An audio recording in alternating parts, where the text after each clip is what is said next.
Calico Joe Chapter 19. This chapter takes place in the present.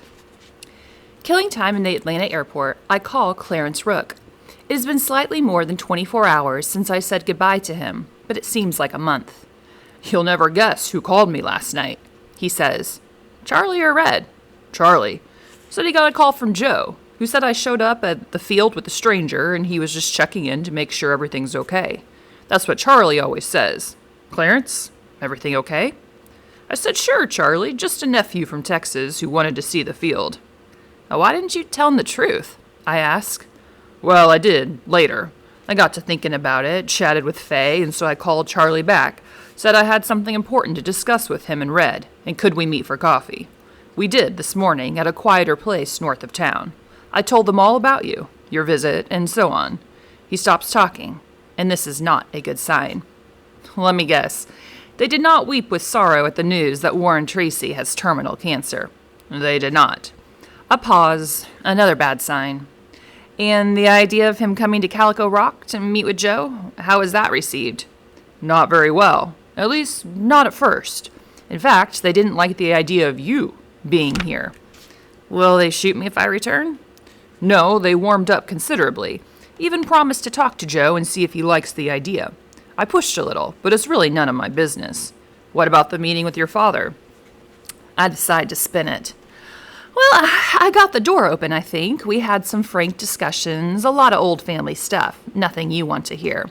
The problem is that he is in denial about his cancer, and until he faces the prospect of death, he'll be hard to persuade." "Poor guy." "Maybe, but I could not reach the point where I actually felt sorry for him." I ask about Faye, and the conversation runs out of gas. An hour later, I board the flight to Dallas. Sarah and the girls are waiting with the late dinner when I finally get home. The girls have no idea where I've been or what I've been doing, so we talk about the weekend, and we're about to spend camping in the mountains. Sarah, though, is curious. After we finish and the girls are gone, I replay the trip as we clear the table. "What's next?" she asks. "I have no idea. I might wait a couple of weeks and call Warren, ask about his chemo, maybe bring up Joe again." "What's your favorite saying, dear? Didn't get halfway." "Didn't get halfway to first base." Yep, that pretty well sums up my little visit with Warren. He's still the tough guy, and he could take it to his grave. Probably will. "Are you glad you went?" "Yes, very much so. I got a glimpse of Joe Castle, and he's doing well as possible, I guess. I got to see Warren, which doesn't mean much now, but it could seem important one day. And most important, I had a glass of Ozark peach brandy." "What's that?" "Moonshine." "They serve it with dinner?" "No, it's strictly an after-dinner drink, at least in the Rook household. Clarence called it a digestive." "What does it taste like?" "Liquid fire." "Sounds delicious. Any other excitement?" "Not really." "Are you going to call Jill?" "Not tonight. Maybe later. I doubt if she wants to hear about Warren." So no plans yet for Warren to go to Calico Rock to talk with Joe.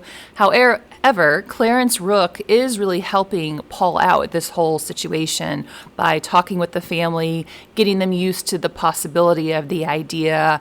I think without Clarence, Paul's vision would not become a reality.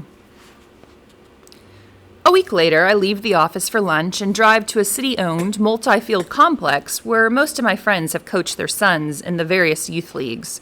But for a few groundskeepers, the place is empty. The season is over.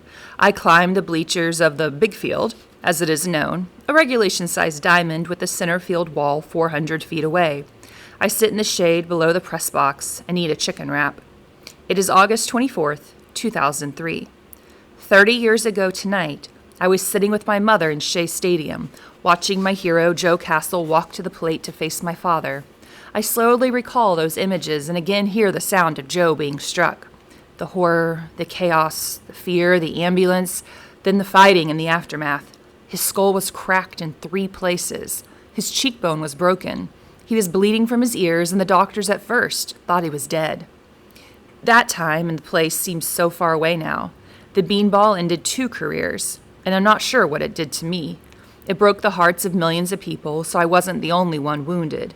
But I was the only one, aside from my parents, who knew Joe was about to get drilled in the head. I wonder if Joe is marking the anniversary. Is he doing what I'm doing, sitting alone in the ballpark, remembering the tragedy and longing for what could have been? Somewhere in his altered state, does he look back with bitterness at what happened? I certainly would. 30 years later, and I still get choked up thinking about the needless injury and the ending of a beautiful career. I suspect this date means nothing to Warren Tracy. He is probably on the golf course. He dismissed the beanball decades ago. It's sports. Bad things happen. After lunch is finished, I sit and try to think of some way to put the story of Joe Castle behind me. I finally admit that I'm not sure that it will ever happen. So it's the 30th anniversary of the day where Warren hit Joe with the beanball, right? August 24th. And so that day, Paul, to kind of commemorate what happened, gets some lunch, goes to a ballpark, and just thinks back on that day and what happened and how many lives were changed that day. Yes, the life that was most impacted, obviously, Joe Castle, but it also ruined and ended the career of Warren Tracy. It greatly impacted Paul and his family. And then, of course, all the fans, too, were devastated. And especially if you were at that ballpark and saw what happened, that's not something that you ever will forget. 2 weeks pass. The girls return to school, and I get lost in my work. Our normal, happy life resumes, and I slowly forget about the idea of a reunion in Calico Rock. The phone rings one night, and Rebecca, our 10-year-old, answers it.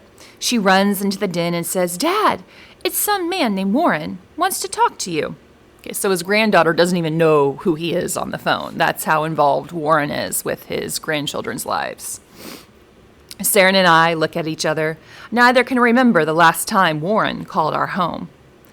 "Who's Warren?" Rebecca asks. "Your grandfather," Sarah says as I head to the kitchen. The call has no purpose, as far as I can tell.